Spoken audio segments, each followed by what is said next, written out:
What's happening, good people? This is our very first podcast episode of the Mirandus Gentry, and I'll allow everyone to introduce themselves. I'm Jesse from Mirandus Life. I am Ryan, otherwise known as Banjo Samurai. I'm Andrew, Ultra 625. And I'm Rob Bombay, or Bonafide. You got you, Ray. Are you muted? And I am Ray's Easy. Rock and roll. So just to kind of kick things off here, all of us have been connecting and chatting over a period of time, and we just really wanted there to be a medium for us to have conversations about all things Mirandus. And of course, being that this is so early on in the development cycle, this is all complete speculation. But we have a great time talking about all of the things that we learned and all the things that we would even wish for. So this is an opportunity for us to do that and also to check in with you, hear your comments wherever you're tuning in from. This next episode that we have will actually be broadcasting from the Mirandus Gentry YouTube channel itself. For now, it's going through Mirandus Life, which is my channel. And we do have a bunch of comments that are already coming in.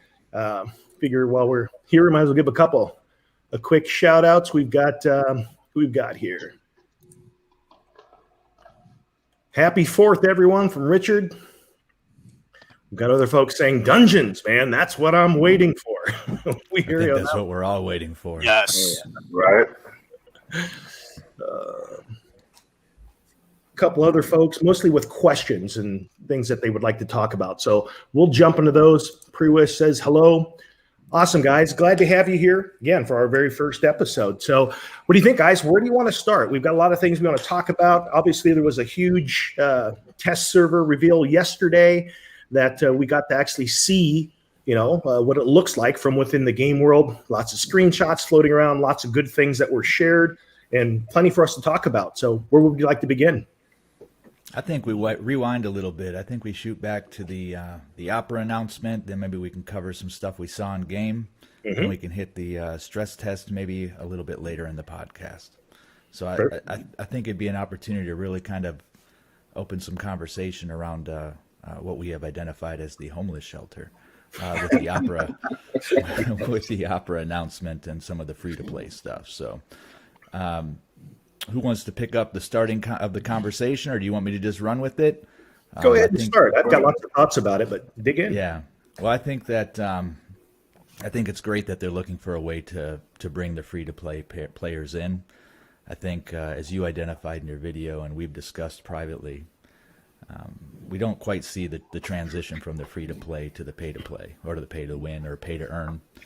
And I think there's probably some things. Hey, there's Ray. You're on camera, man. We're here. Yeah. Fantastic. It's happening. Go. Okay. And so I think, there's a lot we don't know, and I think it's great to theory craft about what that looks like from the start to the finish in relation to free to pay to earn. But I think the Gala Games community or the devs really need to give us a vision of what that looks like, because right now I think we're struggling seeing the distance from one point to the other. What do you guys think? Yeah, I think so for sure. I think that it was a nice announcement in the sense that there's some thought being given to free to play. Because as I mentioned in the video I released the other day, to me, there's a progression. On the one side, it's all of us that are kind of helping to fund what Mirandus will be by purchase of NFTs that we don't really know a whole lot about. And then the other end of the spectrum, if you're going to have millions of players in the span of a couple of years, which I've heard the Gala team talk about a few times, how are we going to do that if we don't have a compelling model for people to begin with free to play? And even if you have that free to play, there has to be some interesting progression where that free to play begins to kind of feed the economy. But if you don't have something that is apparent to a person just getting started a year from now, they've never heard of Mirandus, they get started and they see that there's these people that have power, they have deeds, they've got buildings, they've got these great avatars. If they don't see a progression for them to also at some point somehow become a factor within the game, rags to riches kind of story, the hero's journey, then I don't know that there's a way for it to be compelling without that. Yeah, I think the one thing that we don't know yet, and my hope is that this is kind of the progression, is many games have that initial entry where you kind of get the taste of everything. And then maybe for a monthly fee or for a small initial fee, you get something that you can start within the world, and then you might see some microtransactions from cosmetics. You might see some cheaper skills or cheaper things that people can get involved in. If they don't have that, and we go from free to play to the people who own the deeds and the buildings and the higher end avatars, that's where I see the gap. So there needs to be a healthy ecosystem between the two. I think you're absolutely spot on. Anybody else? Yeah, I agree with both of you on that. I was waiting for Jesse to go because I remember from your video you had it lined out really nice as far as the progression from free to play to the end game where you're a powerful person that owns deeds and whatnot, and that middle ground is a very important part. I played a lot of games in the past. I don't know who all remembers Entropia, I think it was, where the guy owned the asteroid. There was $1 million asteroid. He was like one of the first millionaire gamers. Where's that game now? That's right. Who's using his asteroid now? You know what I mean? And I think that it was really eye opening with that guy that they just hired that who has the history with the pay to win and all that. Understanding his perspective as far as how few people actually fund these types of games, and that's great for the Gala team.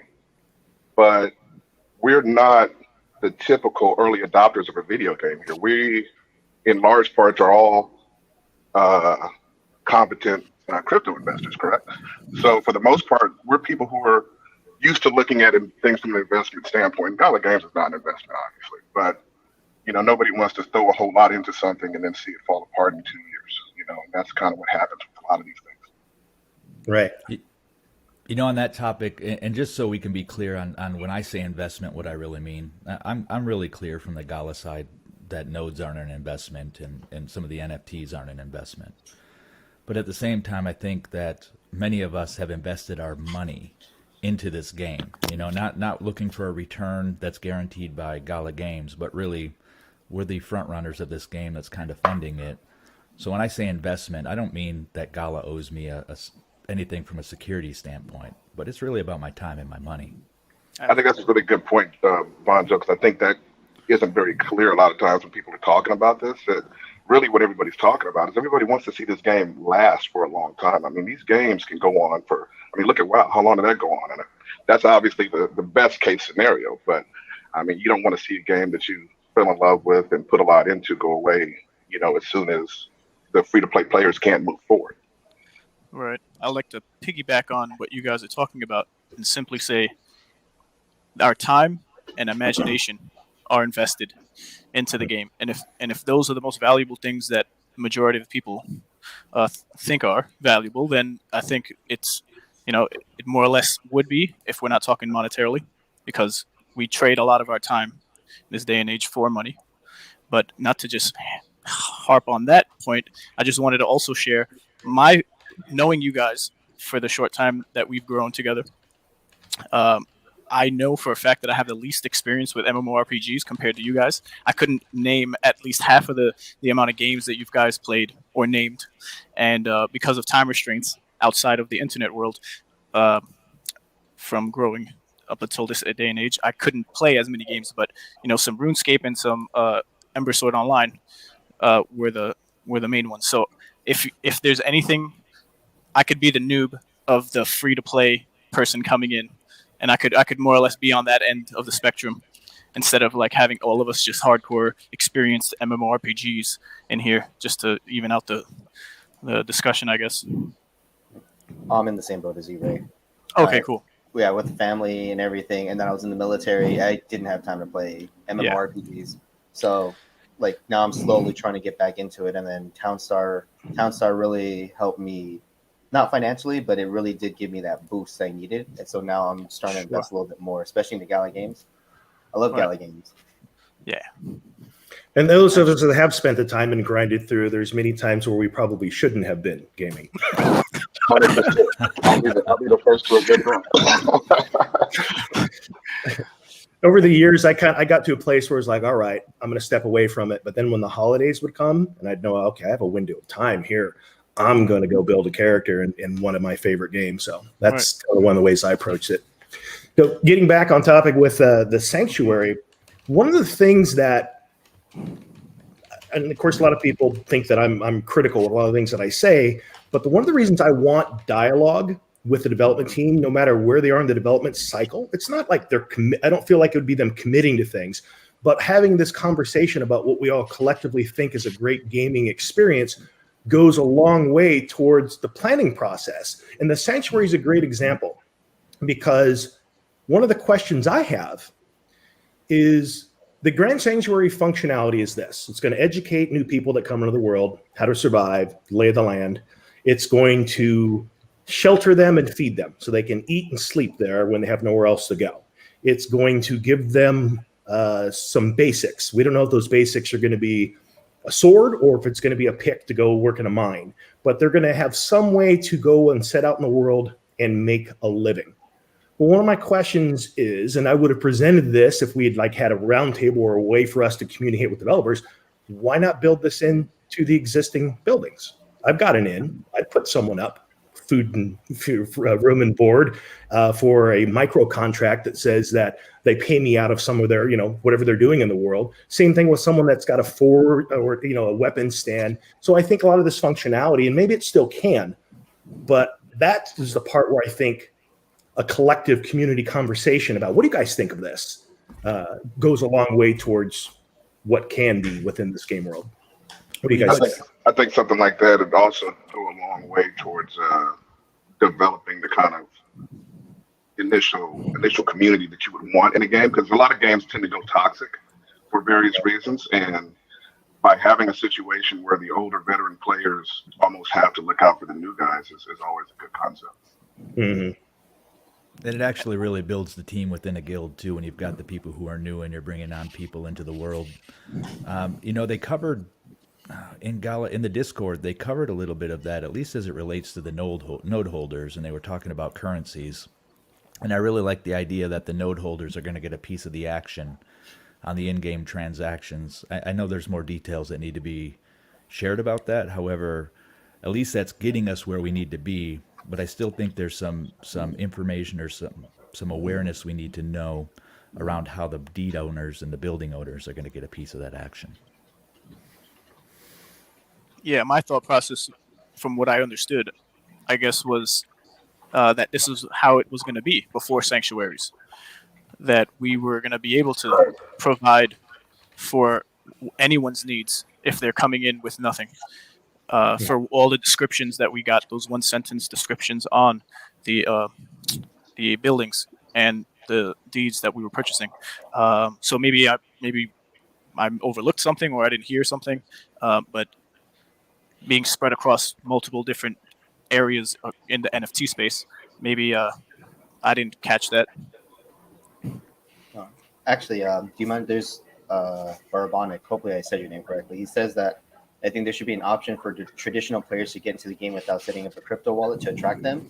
That's actually a good point, because the one thing I wanted to bring up, a very good friend of mine said, in Splinterlands, to avoid botting, you can play Splinterlands all you want. You just can't get into the crypto side of it until you spend $10 for a spell book, which is flat across the board. And then the two things it does is, one, it knows it's a semi way of verifying that you're not a bot, and it prevents just botting all over, where they can just start taking up all the resources, play against themselves. And I think there should be a way where, I think what the basic avatar might be, is that's your way of getting into the world, but you can't go too far into the world. Maybe you're just perpetually stuck at level 1, and so it's like, here's an axe, go chop down a tree. This is what it's like. Oh, you want to go fight a rabbit? There you go. Here's a little dagger. Go have fun. And then after a while, once you start getting used to the world once you get used to the world of Mirandus, and you feel like, hey, this game seems fun, I might invest $10 into the game to get a better avatar where I can actually start leveling up now, make some money for myself. Then that's where they can come in. That kind of fits what they've already said about making the blockchain piece of the game seamless and not seen by people. So if they can create that non-wallet based entry like you're describing, which I think is not a bad idea, and then somehow make it seamless that they build, a wallet, or maybe it's a treasure chest or something like that, that gives them the sense that they're now part of the pay-to-play game, without making 12 different recovery words and all that different stuff that's required when you build a wallet. I'm not sure how it'd be done, but it makes sense what you're describing. I mean, I think Ultra's perspective right there just kind of put the sanctuaries in a possible. I mean, this hasn't been said obviously, but that could be the role of the sanctuary. Is you come in, you can just play the game in the sanctuary and out of the sanctuary without any kind of requirements. And then obviously, if you wanted to move forward, then you would have to create a wallet, and then you could go on the job board and actually get a job doing something and actually start for real. They also describe something on the stress test that feeds into what Jesse was saying about how do we move those players into a paid component. And if they somehow seed that group with transactions from the network, so let's say they give them 10 gold or whatever it is, and that gold is a reflection of transaction fees that have already occurred on the broad blockchain, they're kind of pushing money into them from the Gala side that they can spend in the economy until they hit the pay-to-play side. I think there's a lot of different ways they can approach it without making it seem so hard between the free-to-play and the pay-to-play group. Someone brought up an interesting question in a comment that I saw about the sanctuaries, and their question was, where do we think these supplies will come from? Will they come from other players that are providing them to the sanctuary? Are these just magical items and food that appear within the sanctuary? Like, what will supply the sanctuaries if they're going to be providing for any free person that comes into the game? I was under the impression, I might have been wrong from that post, but I was under the impression that the people that are bidding on the sanctuaries are going to end up having to provide that themselves somehow. That was the impression I got. Yeah, the one issue I really have with the sanctuary is it's a grand building, a 20 by 20, and there's only 3 deeds that can house a 20 by 20, which is Town of the Prince, Town of the Archduke, and the Citadel. And right now, only 4 grand plots are available because there's only two Town of the Prince that have been bought so far. And even if all of them were available, I think there's only 35 total. Right. I mean, I've got 3 grand size buildings, so there's a lot of competition out there for placement of those for sure. And we don't know yet what the layout will be of the Citadels, but again, I can't imagine 5 Citadels having room for the 12,000+ remaining buildings that won't fit on the non-Citadel land deeds. So I'm curious to see how that's going to play out. Now, I do get that they want some building plot scarcity so that there's not just a town with a bunch of empty buildings, but it seems overkill. Like there's just a lot more buildings. Yeah, I agree. I think one of the things that caught me off guard after I bought some buildings was that there was going to be some competition for slots and that you would actually have to, or there might be an opportunity where you don't get a chance to drop your building. And I think one of the things that's offsetting that is some of the things we don't know. We've heard about these ship deeds, the dock deeds, the mine deeds, and those might have more plots that we can drop. But if you're somebody who spent a couple $1,000s on a building and you can't find a home for it within Mirandus, that's going to anger a lot of people, and I think rightfully so. Well, I think one of the things that will happen is, let's say that you've got a Hamlet and you've got spots on there that you could lease out because you don't have your own buildings to put on there. You're going to have so many people that want to place it there. You're going to have essentially a bidding war. so that price is going to get jacked up. Yeah, and there's going to be winners and losers. Sorry, Bonafide, go ahead, man. That's okay, Margie. No, you were just talking about ships, and I was reviewing that live stream from yesterday where they dropped the picture of the ships, and I got really excited because I'm a sailor like that. But There it is. turns out from McCarthy's words, and I might be misreading this, but he was mentioning that operating ships themselves would be kind of wonky, which I understand because we obviously want to keep the game fairly simple. And that might end up being, he kind of described it kind of like a teleport system. Like, you kind of go to the ship and you set your destination and then you would arrive kind of thing, which isn't, a terrible thing at all. I'm just saying that it might not be the way I was hoping it would be as far as sailing and whatnot. So you would like to have it where a person can navigate themselves and just go wherever, as opposed to what he shared was that you can own the ship, but you're going to set a destination, and it can only carry so many people and so much cargo. So you'd rather be able to steer the ship yourself? Oh yeah, I'd love to see Sea of Thieves, obviously, but you know, you can't push too hard on these kind of things. I mean, obviously, you want the game to be as simple as possible, so people with bad connections and weak systems can operate as well. So, and that could be something that's a progression for later. But I can see starting off why you'd want to, at least if you're going to, even adding water travel is probably a big deal, considering all the other things being added to the game. But so maybe that's something for a future, to be able to navigate your way and find some island somewhere that is uncharted. Talking about island, if you're getting time warped to anywhere you need to go, how would you find the island? That's a good point. Where's the discovery, right? Got to have a cartographer with you. Yeah. When in chat there, Matthew Lowe said, "When Seagull companion." I'm still working on the dragon one, so let's not add any more yet. Yeah, I saw that when there was a screenshot where right here, it's there. He is right there. There's the When Seagull. There's your Seagull companion, Matthew, right there. Mine. The as I look at how ship travel has been done in different MMOs. Usually it's destination based. So like you've got the dock, you pick from a list of different ports that you're going to go to, and then either you get a cut scene where you're on the boat or you go directly there. I would love to see open sea travel. I think that would create some challenges. But again, we're so early in the development process. Who knows where it's going to land by the time we hit launch. Did we actually... Go ahead, Bo. No, you go ahead. As you say that, what's going to happen though if you've just got that open water travel, you're just going to have some people that are lost. Yeah, how can somebody help me? And then I guess that's really where the cartographer really comes into play. It's like, how we get home, man? It's like, I lost my map. Sorry. My cartographer doesn't have any more energy. But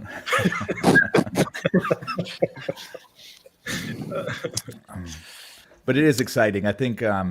They've beat around the bush on the idea of sea travel, and now they've been a bit more forthcoming that there's something being worked on. And just the picture they showed had a little town, so I'm hoping it's more than just a dock, and I hope it's a new deed maybe, or something that can be placed adjacent to some of the current deeds, because it seems like there should be in a mythical medieval based fantasy world there should be ship travel. Mm-hmm.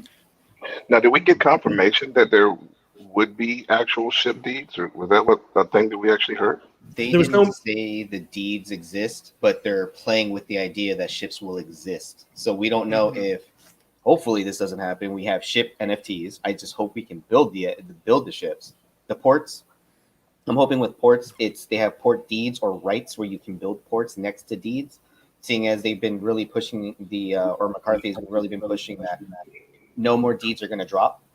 So I think it's maybe going to be rights, or maybe an NFT where you can just drop a certain size ports. So the bigger the port, maybe you can build ships there, or you can just like one side would be build a ship, the other side could be dropping off trade.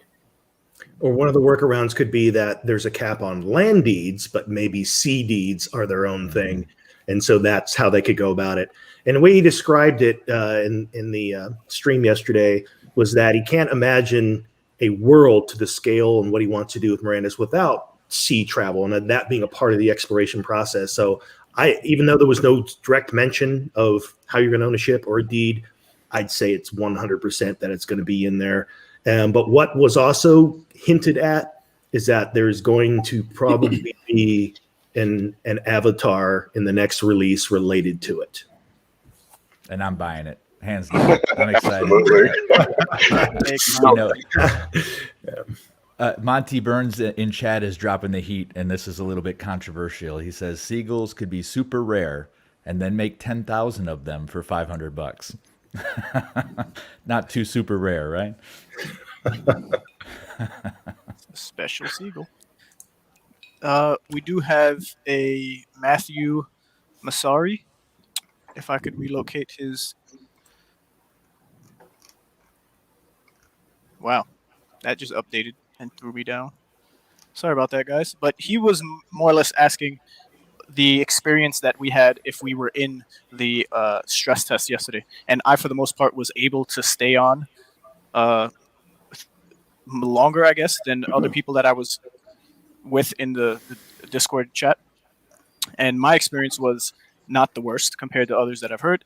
And my opinion, it's growing on me every day through the photos, through the videos that we'll have now, just being able to rewatch them, and nothing stood out because obviously we're still in the early stages of all of this being developed. But for the most part, I would say it was a successful, something to look forward to. Yeah, I think it was pretty successful too. I think what I found a little bit surprising is how far back we are in the development process, and and I'm okay with that. I'm not saying we should be farther along. What is surprising to hear about the talk in the AMA where they say things like, we should do this, or we should think about this. And to me, it feels like, in my mind at least, that we already had a lot more stuff on the drawing board than we do right now. And maybe that's good. Maybe that allows the community to do a little bit more influence. I just, there's a lot of time between now and launch if we're still talking about what could or should be in the game. Sure, a couple thoughts on that. So I spent more time observing than actually, I didn't even jump into the game because I saw a number of streams in front of me and I was bouncing between them, which was awesome. So I could see a bunch of different perspectives. But I did take the time this morning and really went through and slice and dice the AMA from yesterday. Well, it really wasn't an AMA, but the stream from yesterday. And so what I gathered from what had taken place that far, again, super, super raw. There was a lot of things that weren't done yet within there. For example, when you guys log in, it starts at noon for you. And it's different for everyone. So not everyone is seeing the same light cycle yet. And again, this is a real light client, so there was not that much going on. There's things that they plan for the next ones, like adding the API that connects to your wallet, also adding the things that are AI driven, so you can actually see trees and things like that growing. So things like that weren't dropped in yet. Another example is that you had a light attached to you as a light source, but you're the only one that can see that. So like when you looked around, you couldn't see anyone else's light that was out there. So there was a whole bunch of things that were really absolutely dialed down. But again, it's also, from the outside looking in, hard to understand how much foundation stuff has even gone into getting it to that point. One of the things I think that is incredibly beautiful, and I expected this just because of the way he's talked about night and day so often, is the lighting. I love how the sun comes up, goes down, and the moon and the horizon. And that added element brings a land to life, even though it has, even with the Minecrafty blockiness of the world, it just brings a whole nother element to it when you have lighting set up the way that it is in the world. That blockiness is something that I really appreciate. It's something that's new in an MMO that we haven't seen before. So I think that's what draws me in. The question I have, and hopefully this gets answered in a future AMA, is will there be higher order textures for people with more powerful graphic cards, right? So still the same geometry, the same frames, but will you see something with a little bit more depth from a texture perspective if you've got the latest and greatest graphics card? Just something you can drive a little harder. Sorry, Bonafide, I didn't mean to jump on you. It's all good, but yeah, shout out to Mike McCarthy. I mean, the more I see from him, the more I respect him as whatever you would call it, a dungeon master, game master, a guy that can create this dream in our minds. I mean, when the night happened, I was there to play yesterday, and when the night came out and the moon came out, that was actually fairly impressive to me. I haven't really ever looked at the moon in a video game before, so that was kind of interesting. You know what I mean?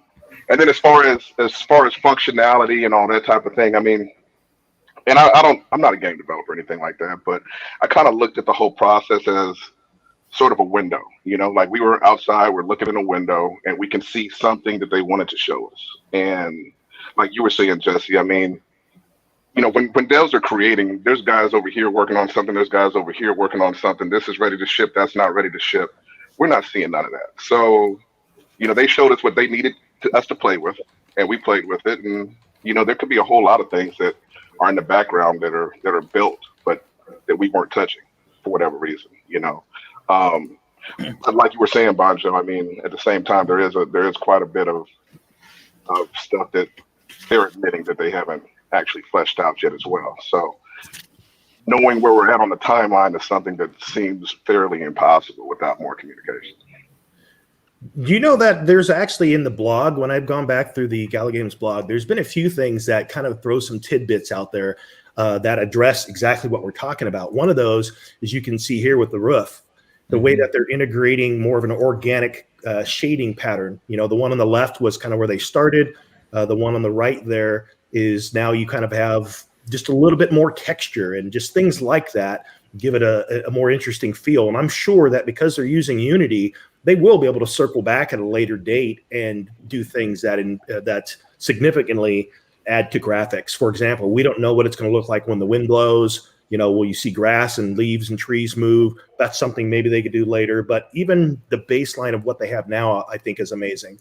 Another one here is, and I think this is the work of Craig Matchett, you know, the guy they brought in that does a lot of 3D modeling and with 3D characters. And on the left there, you see the baseline, the original blocky shape of the avatar, and then now how they've kind of moved towards this, you know, same skeletal frame for both male and female, but you can see they have a little bit more shape. Just little things like that you know, along the way we'll start to see those things. But we certainly can't expect that now. Yeah. And I'm just appreciative that we're starting to be included more into what the development process is. That's all I've wanted all along, is to be a part of that conversation as a community, not from a place of, this is how it should be, or making demands, but just so that we can all create something together, because that's how I've heard it talked about for a long time, is we are doing this together. Well, it doesn't really feel like we yet. Yeah, and I think it's fair to say that for the people who are listening, that when we have a criticism of the game, it's not to tear it apart. It's really to kind of open the dialogue and talk about how do we make it better, or as a community give our recommendations on what we like and don't like. I think every single person on this podcast has a vested interest in seeing success, not only from the financial side, but we're all gamers. Yeah. I mean, all of us have a huge pedigree in gaming. You know, I played UO forever, and I played EverQuest for 9 years. And this is the first game that's got me back into the mindset of this is going to be my EverQuest again. So I'm looking forward to this. This is something that I want to see. It's not something I want to tear apart. I just want to help see it grow. Absolutely. Just to kind of co-sign on what Bonjo just said, I mean, I had quit gaming altogether. You know, I mean, I was completely done with it, but I fell in love with one of the first AMAs where I heard Bitbender and I think Eric, where we're talking about this idea of helping people in third world countries being able to get some kind of a bit of an income and maybe help them out a little bit, you know, financially. And that's a dream that just blew my mind. I mean, I've seen these documentaries. They just came out with a documentary about was it Axie Infinity, and how a lot of the people in the Philippines actually were like, it saved some people quite a bit to be able to play that game during the lockdowns. Yep. And I was super excited to be a part of something like that with Gala Games, which is why I became a node owner. Yeah, I believe in the game. I want everything to succeed very well, and I think that us being vocal about things that we see is only going to help, you know, sharpen the steel, as it were, and keep the fires burning. Yeah. Yep, absolutely. I share the same sentiment, and that's why when McCarthy and Bitbender were talking about the benefits of how play-to-earn mechanics would take place in the game briefly, it piqued my interest, because that's what drew me in originally, not just another MMORPG on the blockchain, because there will be others that come after Gala Games produces Mirandus. I wasn't always playing MMORPGs. I'm an avid video game player, but MMORPGs weren't on the top of the list because of the time requirement that you needed to invest. So with that being said, being able to earn anything than just spending your time piqued my interest, because there's potential to scale depending on how it's structured and what systems are in place and procedures. So I'm more or less in line to join to support by being a node owner, and also wanting to know more in detail, although it's not going to happen right away, but more information on that end, like McCarthy was talking about, maybe just using Gala and then for a percentage of transactions that take place in Mirandus, you would have some of that going to the note owners, and a separate percentage going to Gala Games. So, that was just a brief coverage of that, but I would love to know more if there could be something else. Everything we're talking about was really what inspired this podcast, is really to talk about the things that sometimes we aren't allowed to talk about on the Gala Game Discord, and bring the greater community together and talk about these subjects. Not in a critical way, but in a way that helps give a deeper dive into some of the topics that we're talking about. I just want to call out to Tommy Masari in the chat. That was one of the first things he asked questions on the sanctuaries, and that was one of the things that we discussed earlier on in the podcast. There, Tommy, when you get a chance to watch the replay, you'll see some of our thoughts. Yeah. Going back to what you showed, Jesse, with the two buildings side by side, though, if you could bring that back up, are you able to do that? Yeah. So what I see there is I see an opportunity for skins, right? So you have the basic building that might be in an outpost, and then you can purchase a skin on the economy to kind of upgrade your building. I'm hoping we don't see cookie cutter buildings throughout Mirandus, right? Different citadels should have different looks, I'm hoping. And then within your buildings and your deeds, that you'll be able to level up or buy skins for different things to really create a unique look. I think guild by guild, you probably want the ability to have guild colors or guild flags emblazoned on your buildings. Yeah. Or your deed has a guild flag. That way people know when they're riding into town, they know whose town it is. And they can expect, based on their interactions, that we'll respond accordingly. If you're a friend of the guild, you're a friend of the guild. If you're not a friend of the guild, well then, price just went up. Let's just see what happens. So, do you mind if prepare yourself? So note. Go ahead, man. No. Finish your thought. I was just going to say, note to everyone, we're paying attention. Absolutely. Yeah. One of the questions I really wanted to know was, when it comes to customization, because I know one of the things McCarthy is really hitting on is the customization of your avatar. So I was wondering, would that go as far, not physically on the avatar itself, but what about armor? Like, could we, like, as your name, Banjo Samurai, if you wanted to be a bard, would you want to wear samurai armor while carrying a banjo as bard? That's a hell yeah.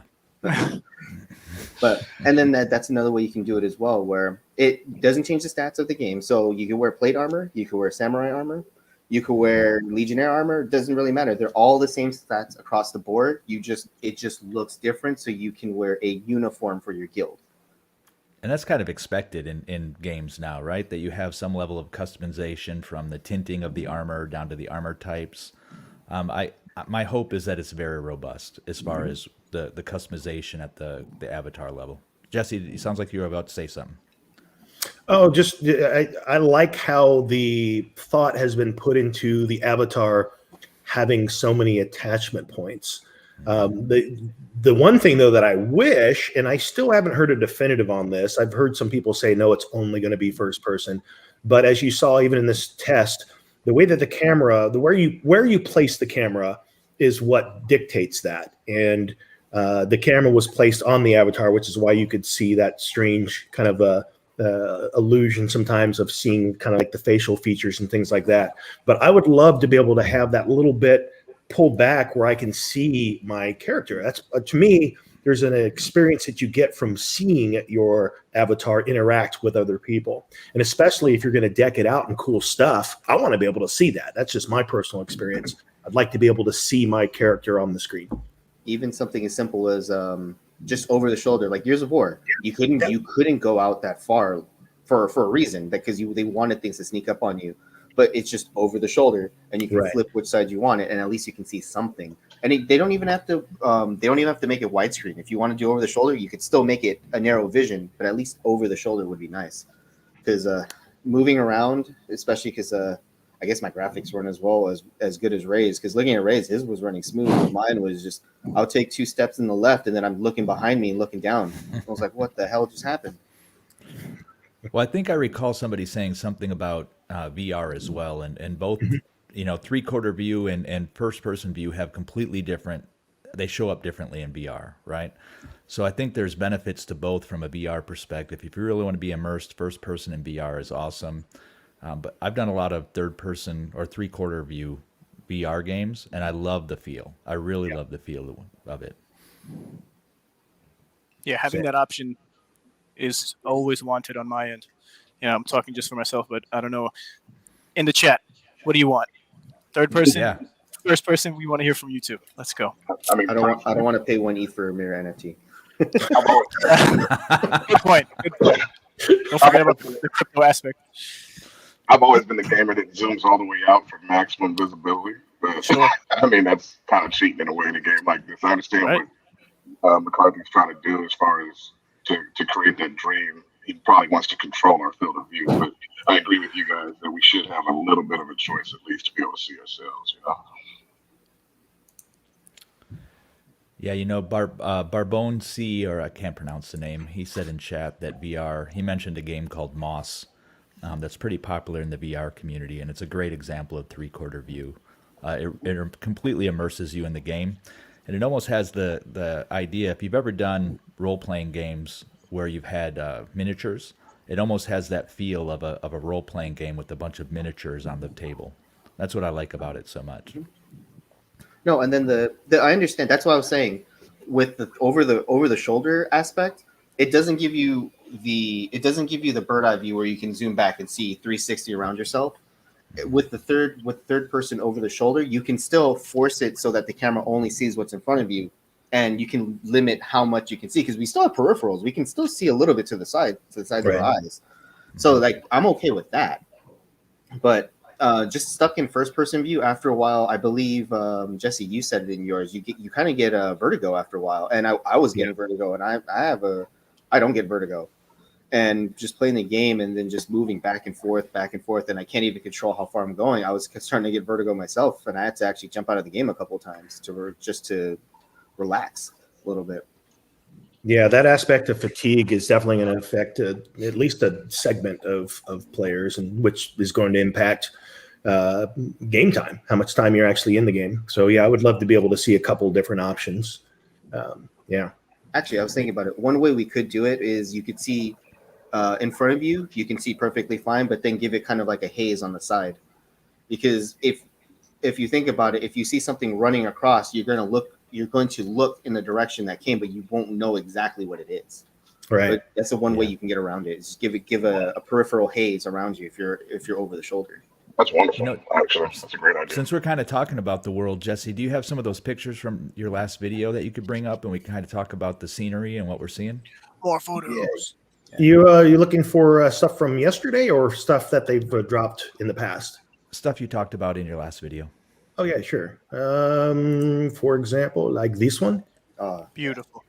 Yes, this is actually my favorite shot. Yeah, totally. I love how the water. I love the trees. I love how in this you can really see some of the elements that McCarthy talks about. How when you're in the woods, it feels dark and dense, and it doesn't feel safe, and it feels like something could sneak up on you. You're on alert. And that's the kind of the feeling that it gives. But then also I love how the sun is poking out there. And, I've talked about how I'm curious, will we see the impact of wind? Will the grass, is everything static there? The trees, like, because we know these trees are going to go through a growth cycle, but is that the same for plants? Like how much of that is going to be AI driven? I think these are all really interesting things that can be done in the world. And I'm curious to see how that's going to play out. What do you guys think of this? When I look at that picture, when I look at that picture, I see a couple things. One, the color palette's beautiful. It's gorgeous. Yeah. I can't. They couldn't have done a better job on the color palette there. The water kind of just draws you right into the water. But when I look back into the forest, as a person who likes to explore when I do role-playing games, I want to do nothing right now other than to go into that forest and see what's in there. See what's in there. I want in. Pulling me in. It is calling me. It's like Mirthwood or Mirkwood from Lord of the Rings. Yeah. I want to go see the elves, the spiders. I want to see everything that's in there that's ready to kill me. I mean, that's really what I see. Hopefully, when you do that, you have an orca certainly with you, right? So you're not. And it's also looking like this is very deep within. So there seems to be like a little area in front if you passed this first tree or second tree in front of you. Yeah. And possibly there would be a roaming boss, a roaming monster or chimera or goblin or whatever they're called. And but you would be. It looks like you're pretty far away from any type of deed. Looks like it's a nice in place to drop a homestead. That too. Yeah. There's some ruins there. So, Right. there's a calls to another thing that we haven't learned too much about is the lore of Mirandus.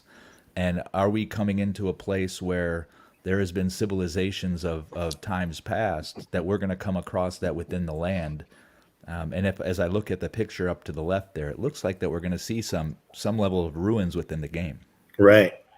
Yeah, thanks for bringing that up, Bonjo. That's one thing that is glaringly missing at this point that I'm not sure if the plan is already in place and we just don't know about it yet or what, but the lore in these kind of things is pretty important, and you can have people that'll go out and write novels and stuff for your lore and all that if you actually give them the kind of the skeleton, the blueprint of it. You got to give it some kind of background for people to be able to build on, and the community can take care of the rest if you give us the freedom.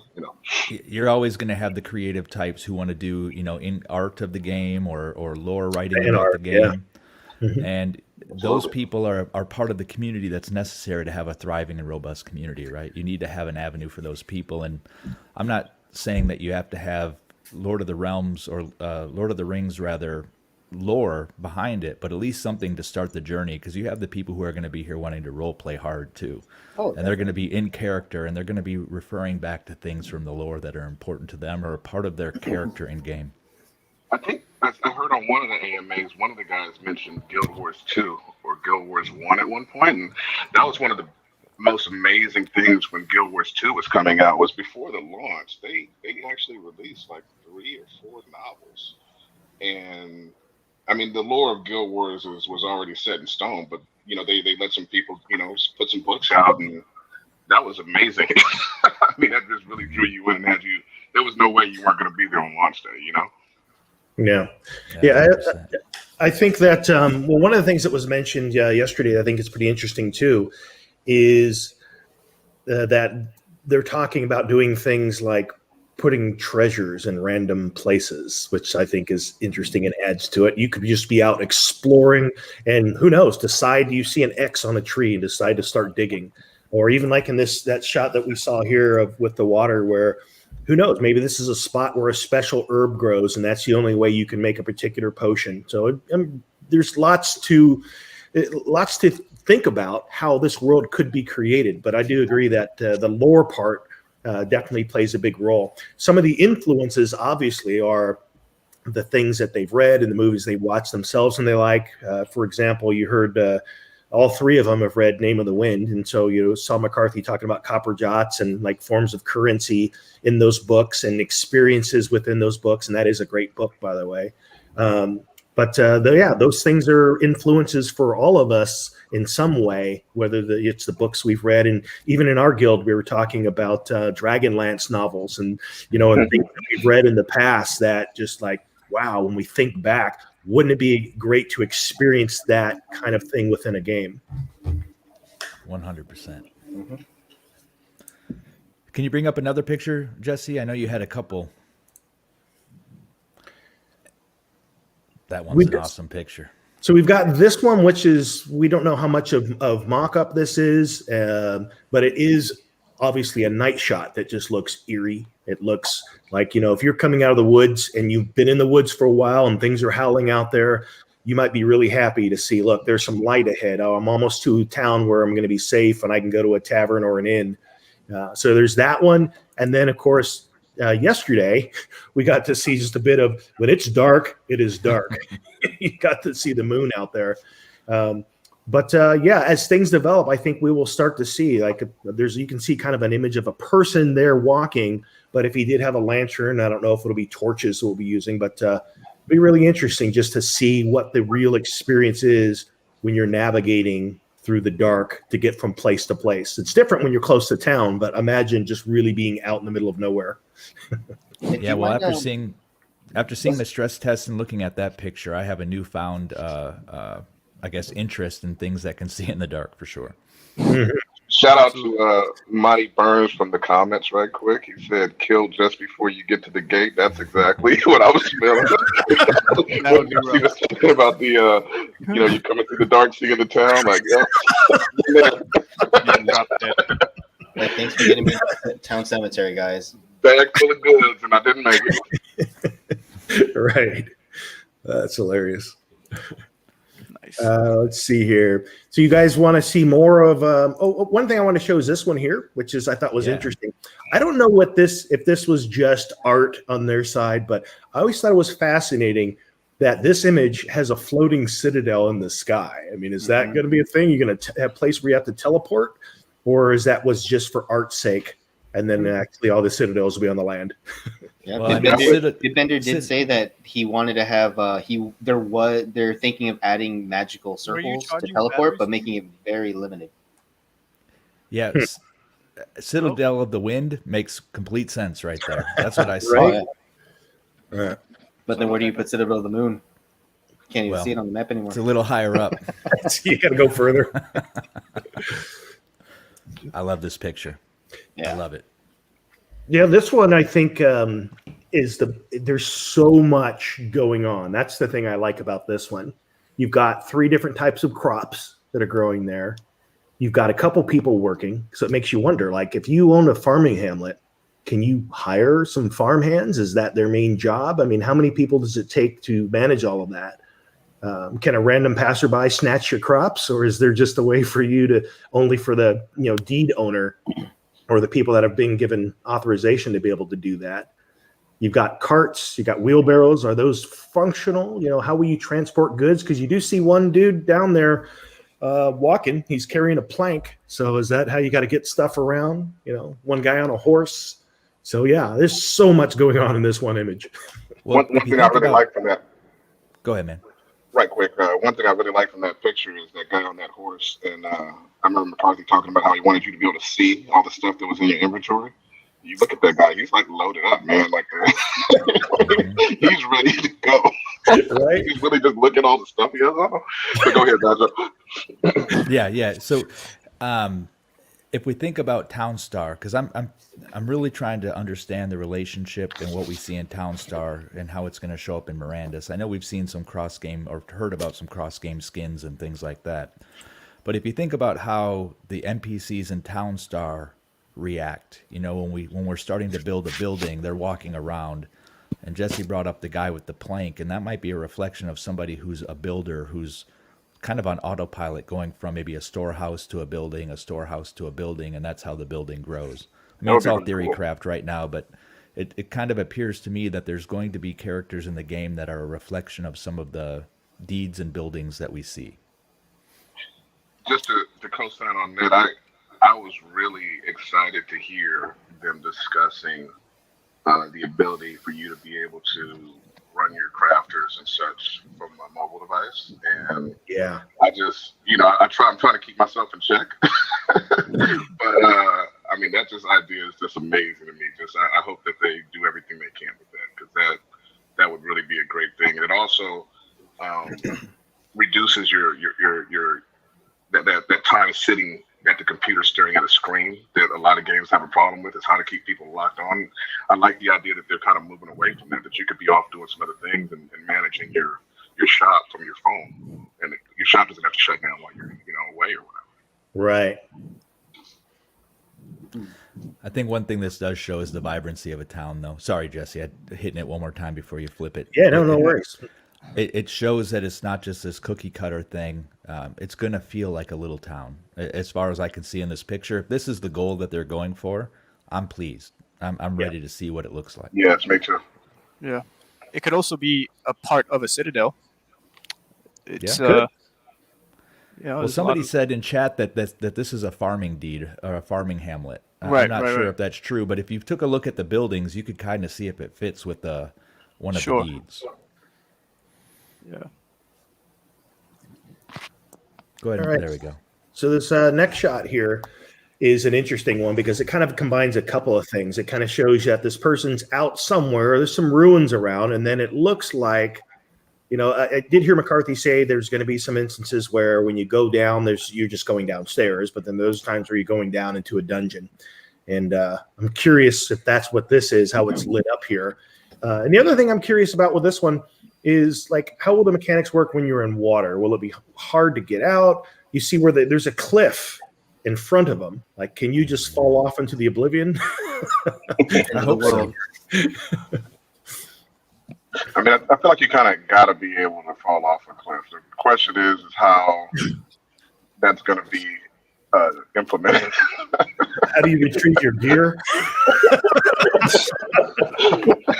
I mean, cliffs are kind of worthless if you can't fall off them. But I mean, what are they going to do? Like, that's the question, right? Right.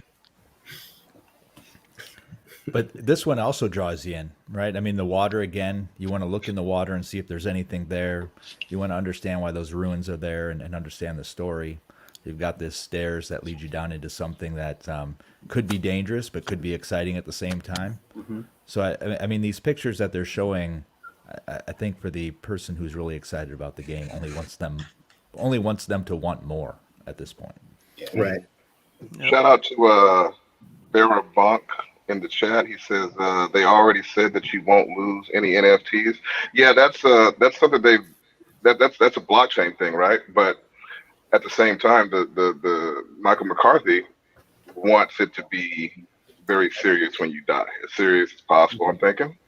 And I think that's a good thing. So I'm pretty confident that they're going to find a way to make us pay for our deaths, even if it's just on their side with the XP and the skills and such like that. Yeah. With relation to death, yes. I think that there's a lot of things they can do. For example, I'll give you one. Like, don't think your NFTs are completely safe, because they could do something where they could say, look, to enter this dungeon, you must enter this contract. Where your avatar is burned if you die, yet the treasures in here are so amazing that you gotta decide, is the risk worth the reward? That's when you put your exemplar up and you go grab that little $10 avatar. Test the waters. There's something else he talked about, which I think it will become a thing. He says, like, imagine if all of a sudden if arenas became something you could place on a deed somewhere, and you're an arena owner and you're putting on these pay-per-view events for these two champions. They've spent a year building these avatars, and they're loaded to the teeth with all this amazing gear on them, and they've entered in a contract, and they're going to duel to the death. And the winner, the loser obviously loses their avatar, and the winner gets all the gear or whatever else they put up. I would pay to see that. Well, and he implied that the loser burns their NFT, and that's not a small thing when you've got like an elf that you've spent a couple $1,000s on. So with the hero's journey in the arena, exactly. That's what that $10 avatar can look like. Yeah, $10 avatar. I gotta say, I'm really excited about the idea of the Coliseum or the arena or whatever they end up doing as far as things like that. But at the same time, I'd have to admit that I am kind of worried about what I sense as a general aversion to open world PvP. Not that I expect the first real blockchain MMO game to be something where you got to worry about somebody just jumping out and just taking all your stuff or anything like that. I'm not saying that at all, but I remember the added tension to going in certain zones and knowing I was at risk. And kind of like you mentioned, Jesse, with the going into a dungeon and being PvE side, but you got to sign a contract to come in here. Yeah, or maybe there could be areas of the game where, you got to sign a contract to go. Yep. If you want to get the easy mithril or the easy silk or whatever, you got to come over here and sign this contract, and you might not come out with everything you went in with. That's just how it is, you know? Yeah. Another way. Sorry. Also, if I I was going may. to say, yeah. McCarthy was mentioning how he wants it to be you're the one discovering where the danger is, and not everyone knowing, like, this is the area of the map where it's going down, and you're gonna have to use your $10, avatar to see what's in the dungeon, for example. So if anything, you'll never really know what dungeon you're walking into is the most dangerous, is the most challenging. So that aspect of just danger and warning and being able to discern, maybe based on the environment or any cues they give you, that would be pretty interesting. Like it wouldn't be a picket sign or like a sign in a pick in the floor saying like this is dangerous. There's not going to be any ranking that's shown to people from what it sounds. So just not knowing anything when you're exploring and entering dungeons is pretty exciting. You just out somewhere and you see a cave entrance, but no idea if it's a shallow cave or if it's a deep dungeon. Right. No idea at all. Nothing. And that information will probably be kept, within guilds. People aren't. You'll have a few people that stumble on stuff and want to share that online or wherever else. But there's going to be some other things with resources where it's going to be held within the tight lips of a few. Right. Absolutely. So we got two possible segues off of that statement, Jesse. We're talking, but let me just shout out Roland Arians from the chat. He says maybe a PvP zone between kingdoms. I think that's a really great idea that I haven't heard talked about a lot. I guess that's because we don't really know the people that control the kingdoms yet. but we know one possible one. But yeah, I've seen like going back to say Guild Wars 2, they had like this world v world PvP situation that was really engaging, and it was kind of similar to that kind of a thing where you basically had to be a part of different factions, and those factions, it meant something, and you had to go fight, and it meant something to those factions who was on top at any given moment. Taking that idea to the next step, having those zones between the kingdoms, and whoever whichever Citadel controls that area gives some additional buffs for the Citadel or something, right? So then there's the PvP competition that goes on for control of the kingdoms, but you also have the safe spaces for the other people to play. And then it meets both needs, right? You know where you're going for the PvP, you know what you're getting into, there's a reward for it, for the greater kingdom, if you will. But at the same time, if you're so inclined, you don't have to participate. I think that'd be a great, midpoint. And even me as a person who loves PvP in games, like I completely agree with the fact that you don't want everybody being forced into PvP. That's not what you want at all. Right.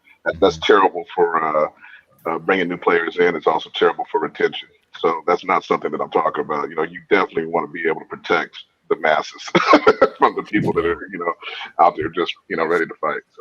So. When Ultima Online first came out, we're talking like 21 years ago, I guess, somewhere around there, that I remember just these horrible situations where people would just be camped out waiting just to take you out again and again and again, and horrible things could happen. You could even have a key to your house on your body and lose it when you got killed. So there's definitely a happy medium between a person just frightened for their life everywhere they go, and but still having PvP where it's kind of somewhat agreed up, maybe a zone, like a PvP zone. Like you go into that zone, heads up.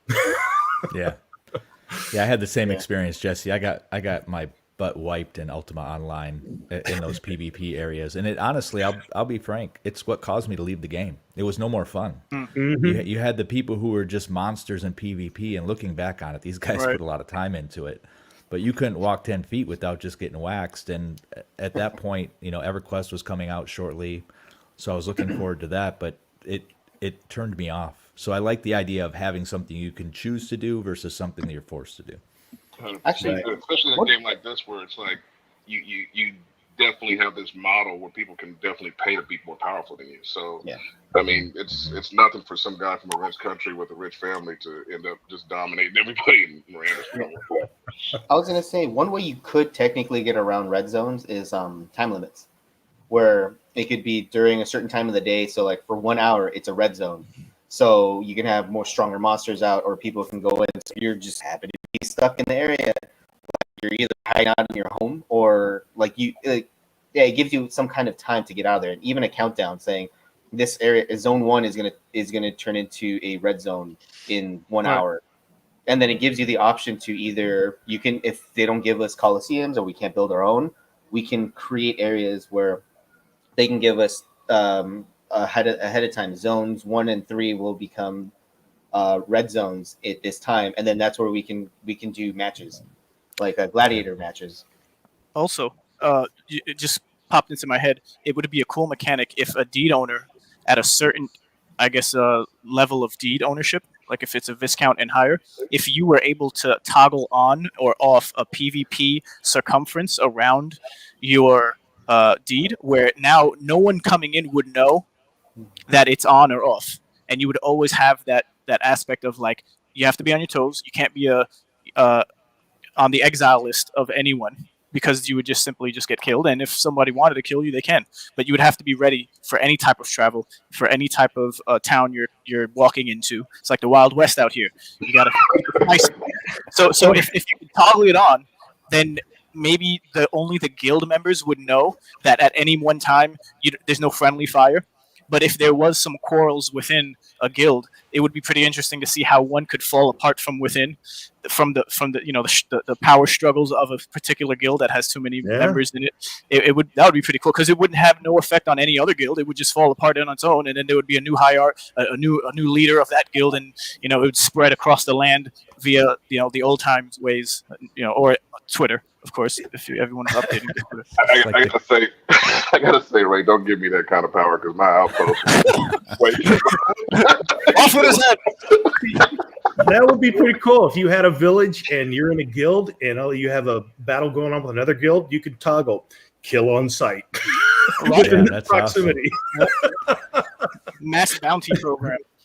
But it feels like that's a dynamic that needs to happen to create a more complex game. Like these kingdoms can't all be allied with one another. That just won't be fun.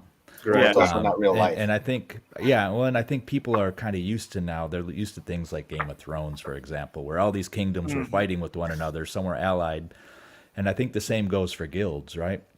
And I think we still have a lot to learn about the guild functions, and there's so much that all of us probably want to come from guilds.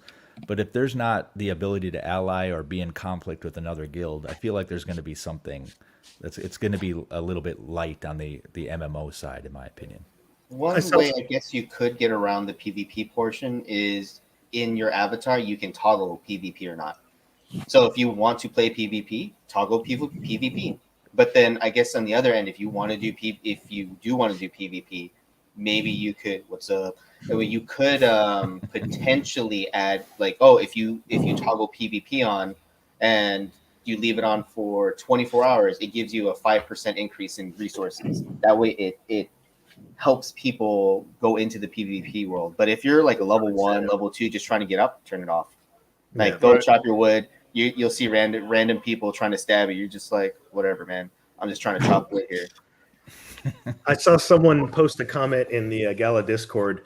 What did they call it? They called it economic PvP. And they said, essentially what you do is you go kill all the rabbits around their outpost. And that's awesome. You mine all their resources. And that's a great idea. I mean, I love that idea. Sure. I think that's automatically coming. Yeah. Take what was that, the green cloak or whatever? Just take their whole forest out, Yeah. Shout out to go ahead. Sorry about that. No, go ahead, man. I was just shout out to BJ Weimer from the comments. My tavern will be open PvP. Earn your ill. Oh yeah, I love it, man. I just wanted to say that. Yeah, fight rings, and grand taverns. It's that Star Wars cantina in Mirandus. There you go. Hilarious. Is Gala the in-game currency for Mirandus? Well, that's what they seem to be leaning towards, simply because they can. Obviously, with other games under the Gala umbrella, those other game developers are going to want their own in-game currency. But it sounds like they're leaning towards wanting Gala, but still to be some variation to where maybe like Gala's a gold piece, but then a silver piece might represent a tenth of a Gala, something like that, all the way down to copper, and then even maybe something above that, like a platinum, could be maybe something like 10 Gala, or who knows what it's going to be. But Gala, it sounds like they're leaning towards having Gala be that currency. I don't know. Yeah, McCarthy talked about that on the stress test, and I'm in agreement with him. An MMO needs to have multiple types of currencies. It can't just be Gala coin. There needs to be some level of gold, I think so. Platinum, gold, diamonds, silver, copper, and it's up to them to decide what levels of Gala. Like, to me, 100 Gala would be diamonds, or maybe 1,000 Gala would be diamonds. Because as we look at these NFTs in a cost perspective, if we're trying to link them to real world value, some of these things go for way more than a couple Gala. And if you start saying 10 million gold, that just kind of loses some of the in-game aspect of it, because no one's carrying around 10 million gold. Before they Also, one thing I do want to add, they did say this earlier, that they wanted Gala, the token itself, to be utility, to be transferred among the different games. So you have like the placeholder box coin in Townstar. The only way you can get is with the farm bot, and then if you farm enough of it, you can transfer that box coin into Gala, and then from Gala you can transfer back over to Mirandus or Fortify or Echoes of Empire. It's a nice way of mining without a node, but it's also super expensive for farm bot. So it's kind of a risk reward. How much is box coin compared? Is it 1,000 box coin for one Gala, 10,000 box coin for one Gala? Because in game that specific token will be powerful, but out like to transfer it out, you might need to spend 10, 20, 30, 100 times worth what it's worth in game to transfer it to another game, so it doesn't just saturate the market with just all that extra currency from another game. Yeah, The reason Go ahead, Bob. my understanding from back when Mirandus was much earlier in development, my understanding was that all the games would have their own currency, and that Gala, like Ultra was just saying, would be the medium of exchange between them all. And then obviously Gala, you can take that on Uniswap or whatever and get out of there if you want to. So I thought that was the original system. I don't know if the currencies for their games in particular, like Townstar, Mirandus, Echoes of Empire, that's going to come at later dates, or if they're going to use Gala because it's theirs, and it's going to be the other dev teams they're going to have different currencies. I don't know that because they haven't been extremely clear, but that was my understanding. That's how it would be. Every game would have its own currency. I would like to see Mirandus have its own currency. For a long time, I've been saying, that name of that currency should be Mira. MIRA. But another reason I think that it's important to have an in-game currency is because I don't want the in-game economy to be influenced by what Gala is doing outside of the game. 100%. I don't want people to say, you know what, I'm gonna hodl these resources here because I'm gonna wait for something to happen with Gala before I start selling them in game. I don't want the in-game world influenced externally. So for that reason alone, I think there should be some kind of a divide and something that allows the in-game currency to stay its own. So that's a great point. I think if we're tied to Gala too closely, then you're stuck with bull and bear markets on the outside, completely screwing the economy in a game. I think that makes complete sense. One of the things, the ideas I had around, I guess, money and as it relates to the world loot table, is if they, Gala's going to get a cut of these transactions. I don't think there's any secret. The node holders will get a cut of these transactions, and I think that's appropriate. I think most of us are node holders here.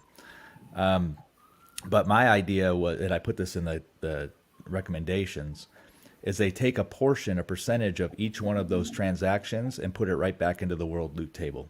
And then they identify, how does that show up in a dungeon, or how does that show up as something you find out in the woods? And that's a way for them to kind of push the money back into the system and create real value that people can find out in the world.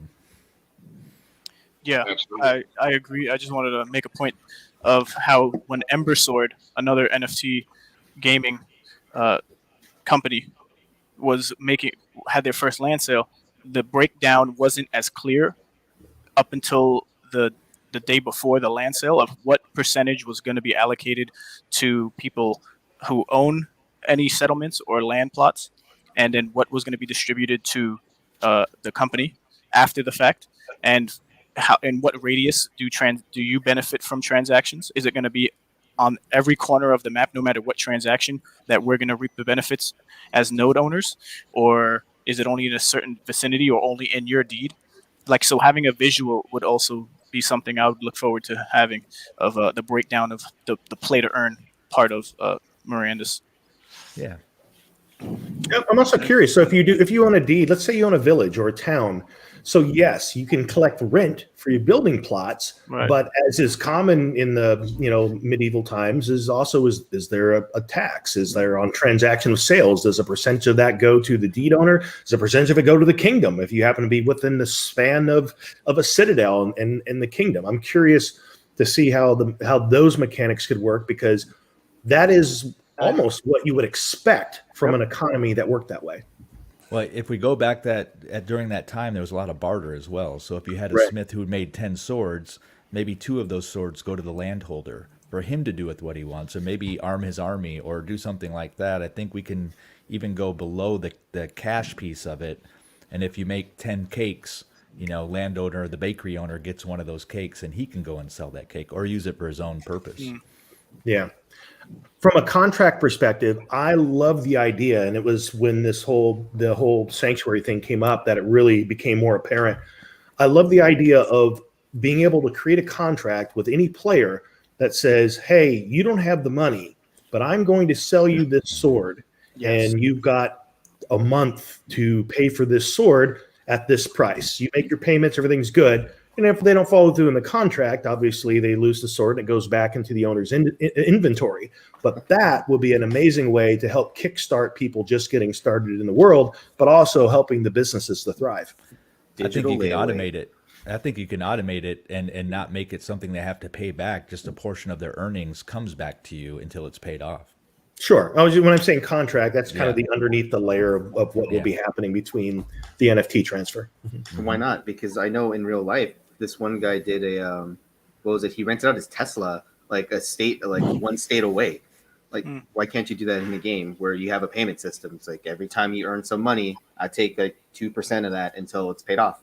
Yep. Yep. Yeah, little things like that will absolutely kickstart the Mirandus economy. If you have people being able to negotiate things like that, you're going to see a lot more people invested in their craft to be able to make things and to be able to get those things out in the world, even to people that don't have necessarily the in-game currency to buy it from you right away. Absolutely. And if you look at Dave Brook down there in the comments where it says rents a weapon, that's a perfect idea. Why not?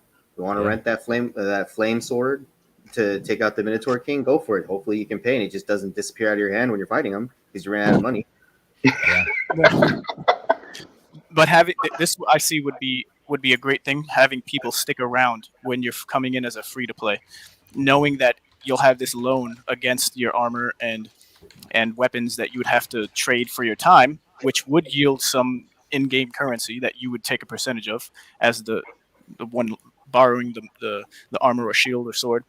And then over time, you see the light at the end of the tunnel, for lack of better words, of now you're going to be able to own your own set and then potentially join a guild, because a guild or a deed owner should be in my opinion, be the main source of what's being given, whether it's food, swords, milk, cheese, or any other resource that's needed for people who are coming in for free to play. Sanctuaries are great. But it kind of opened the conversation up a little bit more, which it's going to help. I really like that idea, Ray. That's awesome. That idea that a person would basically have a loaner set from your shop, and that would be really engaging as far as player retention. That, oh yeah, I'm going to own this if I keep playing this game. Right. I'm going to have my own sword. I'm going to have this armor. Right. Like, it might take me a month or a couple months or whatever, but I'm going to own this if I keep going. That'll keep people engaged. Right.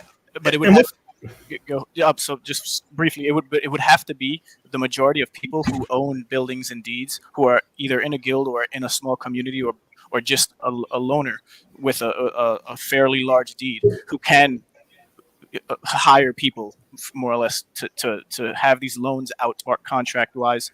So it's automatic. It's in the background, happening, and it's not like you actually have to have accounting and a bookkeeper and have an express sheet, because you want to have people. You want to have people in the game, playing the game, focused on the game, not on a different app or tab on their browser. You could probably see some little thing maybe in the Chronicus that says, "Hey, you owe this much before the sword is yours, bought and paid for." But the other thing I really like about this, why it makes so much sense, is that it creates a a space even for free to play to be play to earn, because essentially the work and the things they're doing in the world, they're actually earning this NFT. So it's a win-win all across the board. Mm-hmm. Yeah. Speaking of which, one of the things that was shared in an amazing guild known as Rome was someone shared this YouTube video that I thought was awesome, and it talked about how people during the Roman times, when where what it actually cost, what it cost for a piece of armor, what it cost for a sword, and like just to be fully outfitted, it might be 8 months worth of their wages to be fully outfitted in their stuff. And it was really cool. I've been looking at some ancient history videos and stuff since then that talk about these kind of things, and it'll be interesting to see how that plays out in the Mirandus economy. Hey Jesse, Bonjo needs to get back in. Oh, there he is. Voila. Hey, he's back. Hey, Thanks. can we share that link of that video in the chat for others who are interested? Yeah. That would be I think we have it here. I could work on that. We can, so there's no dead air. Yeah. And then one other thing about renting, you don't even just have to rent weapons, armor. Why not rent avatars? Why not rent buildings? Like you guys, like I own the building, I just don't have time to work in it. So you could work in it. You take 80% of the profits, I get 20, and then there you go. There's a little bit of passive income, and your buildings are constantly working. Well, I was thinking I own more buildings than I can even. There's no way I could be running around and manage a stable and an inn and things like that at the same time. So I hope there's a mechanic to be able to say, look, I got this building. How about we work out some type of revenue share? You run the shop, and we split it, kind of thing, something like that. I'd be all about that. Mm-hmm. I would as well. So we want to talk about guilds as far as like guild halls and guild structures and stuff like that, or we want to save that for another Someone podcast? mentioned Rome. What is?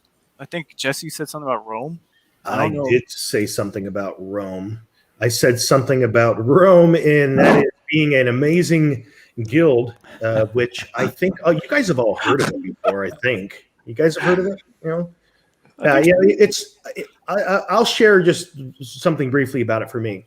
So back right after I started Mirandus Live, the YouTube channel, I met a couple of somebody that I hope is going to be on one of these future ones here, Fancy Hat, who we chatted up for a while, and I was considering putting my own guild together. But lo and behold, I found all of these guys. We've seemed to come together, and we've had, as you can see here, is just in conversation. We have a similar line of thinking. We're considering the same ideas and things that we hope that Mirandus can become. And it's gone to a place where I'm actually having such involved and amazing conversations in that Discord that it's actually more of my time there now than I'm even spending in the Gala Discord, to be honest. But it's pretty cool. I appreciate all you guys, and it's been an amazing experience. And we're doing cool stuff. We're plotting out like the things that how we want to approach things with the limited information we have. A lot of what ifs, obviously, but it is fun to play what if and to start putting together some kind of structure about how we might want to approach things. So that's why I'm liking Rome. Yeah. That being the case, shout out to Fancy Hat once again. He had a question as far as whether or not we would have like guild properties available, or like a guild meeting place, or what was that? Right? Guild hall. Guild vaults or anything like that. And I haven't heard anything from the devs as far as how they imagine guilds in Mirandus, and I think that would be an exciting topic for one of their AMAs in the future. Is being a part of a guild a smart contract? Do guilds tax? Do guilds go to war? These are all good questions and then falling back on what I think you might have mentioned it earlier, Bonjo. I mean, conflict is the content when you have these open world games like this. Conflict is the content. You got to have conflict. And if the Citadels won't give it to us, then maybe the guilds can cause guild wars to happen or something like that.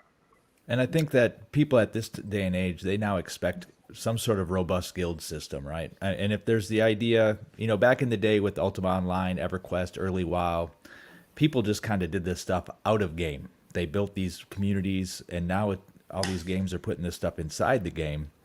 and there's an expectation for it to be there, but also it has to be robust and have a lot of functionality, because it really is the community that builds within the games that keeps people playing for a long time. If you're an 100%. individual playing one game and you're playing on your own as a nomad of some sort, then you're only going to have a certain lifespan. But as you build relationships, I mean, we've all seen it. We've all seen people get married. We've seen people, well, some get divorced. We've seen all kinds of things in guilds happen, right? So, but we've seen online, guys sliding in on some other guy's lady. So we've seen all this stuff in guilds, but you got to have that robust little community. And we've also seen the fights that happen. And somebody brought up like a town where a guild starts fighting each other in its own town because there's some sort of conflict going on. So I don't see how you do it without guilds. There has to be some in-game piece. The one mention of guilds yesterday, it was the only mention, in fact, was McCarthy saying that while some of these things in game may be discouraged in other games, that he sees in the world of Mirandus that he's encouraging guilds to be industrious, figure out ways to gain power, and which probably means having conflict with other guilds as well. So I'm curious to see how that's going to play out. And of course, the more robust we can have an interface to communicate with each other and to establish those things, I think that's going to be pretty cool. Yeah, I think infrastructure. There's an opportunity here for infrastructure to be built within the world of Mirandus that isn't readily available outside. As far as when you start talking about guilds being a smart contract or maybe being a DAO, and people being able to vote. I mean, I think shout out to On-Chain Gaming.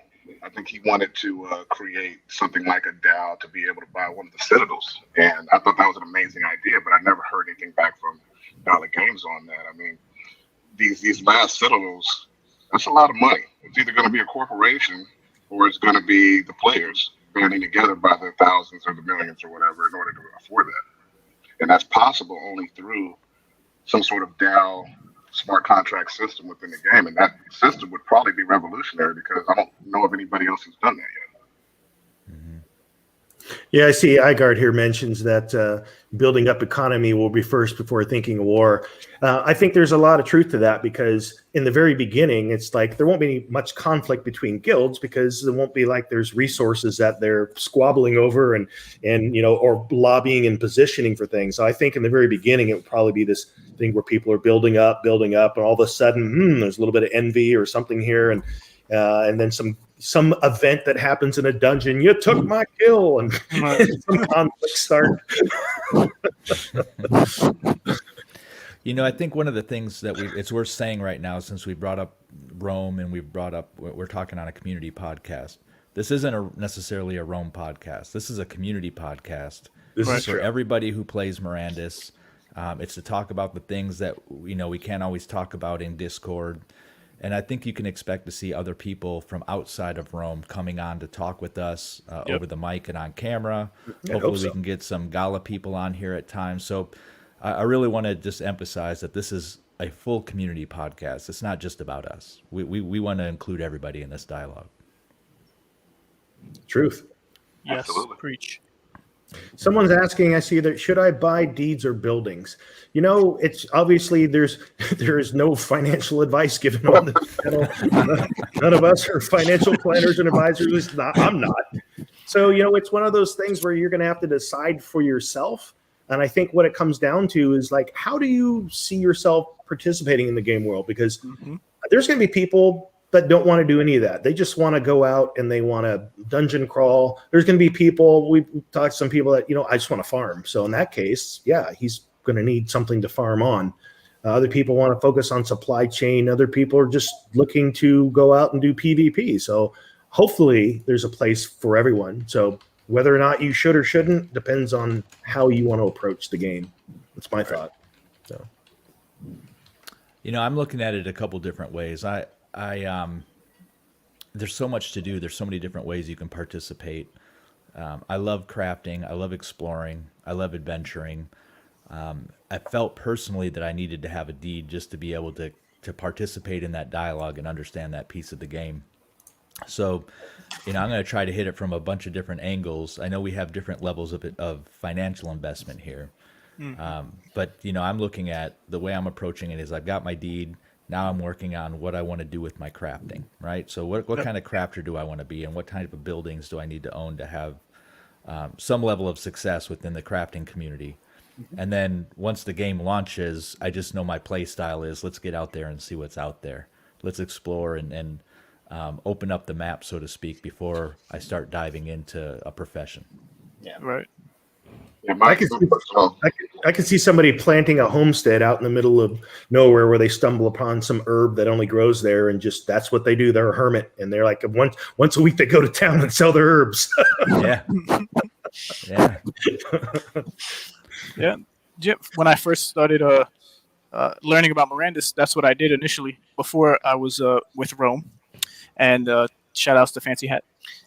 So what I did was I bought my deed and I planned beforehand what I would do as an individual.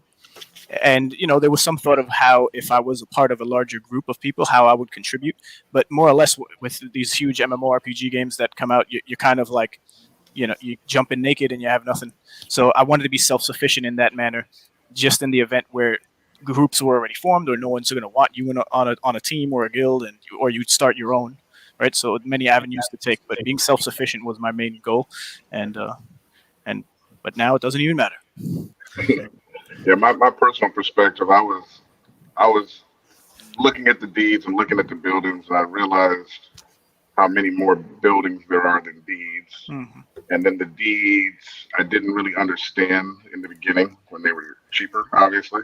So I kind of missed that one a little bit, as it were. But I mean, you can always still get in there on OpenSea or whatever. Mm-hmm.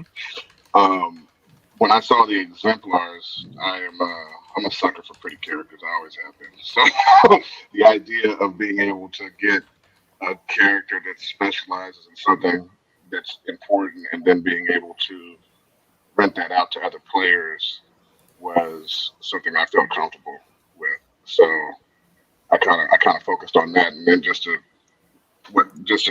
close down on what Ray was saying. I mean, I was also looking at that as giving me better opportunities as far as groups and such that I would be able to play within game. Having a certain avatar that might be needed in a certain situation. So I kind of looked at it from that angle. Right. Yeah. So question, you guys want to talk about some of the screenshots? You guys took some amazing screenshots from in the test server yesterday, or do you want to save that for another episode? What do you think? Well, we're hitting at about an hour and a half. If we do it, we should do it quick. But if we want to do it long, maybe we push it off to next time. What do you guys think?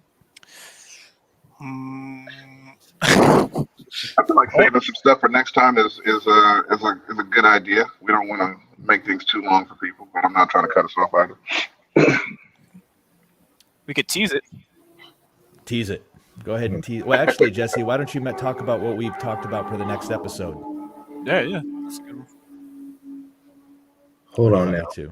I'm trying to remember what we talked about. So I'll do it. Yeah. So we just had this amazing stress test. We just had an AMA with the Mirandus development team. I think there's an opportunity to kind of do a reaction video where we take little pieces of the different things that are said. We remove the ums, the ahs, the fluff, and we go into the hard stuff that they shared on the AMA, and then kind of use that as a reaction, and we'll discuss it. And fold in some of the other stuff that we've been doing as well. Yep. No filters. No mods. No. Everybody good for that? Ray's good.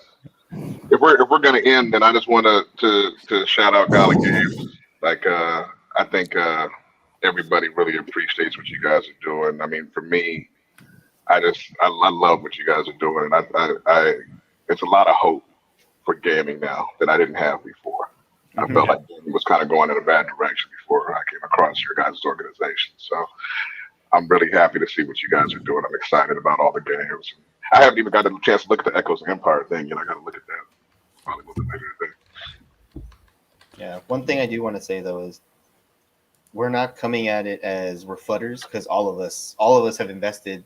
I can't say invest because then they're going to get mad at me. No, you can say it all you want. You say invested. You may have invested.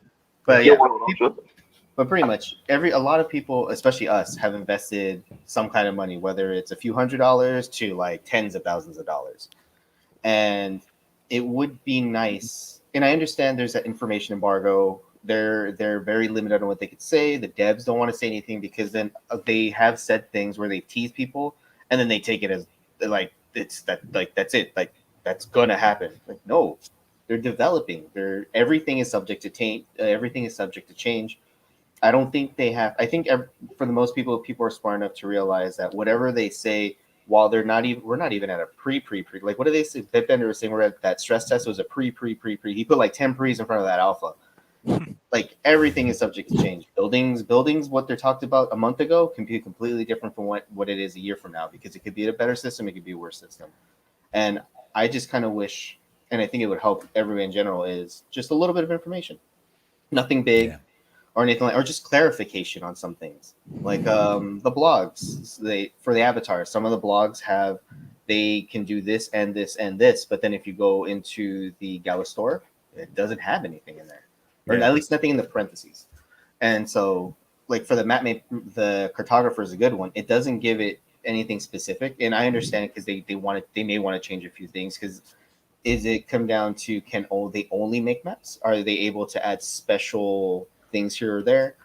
I'm just using an example. Obviously, there's other better ones, but just a little bit here and there, just to kind of pique our interest and like, okay, we like it. That's something that could happen, but we can. They might change it, so it's not set in stone. But still, like just a little bit information here and there wouldn't be too bad. Instead of just no. Let's kick Eric Schumacher off because he's going to say something and he's teasing something off of the stream. I think at the end of the day, we'll be here to talk about it. I mean, we expect changes. Yeah. We're so far in the beginning of the development process. I think all of us are adults and expect things to change. I agree that we all want a little bit more information, and the five of us and more will be here to talk about it when it comes for sure. Yeah, that's the main thing is just we're not futters. We're just criticizing as everybody should be. It's a discussion. That's all it is. In almost every game I've played, I was one of those guys that was not necessarily the one that figured out the way to get around things in the game, but I was right there when somebody else figured it out taking part. You know what I mean? Whether it was a new style of PvP or a new meta or whatever.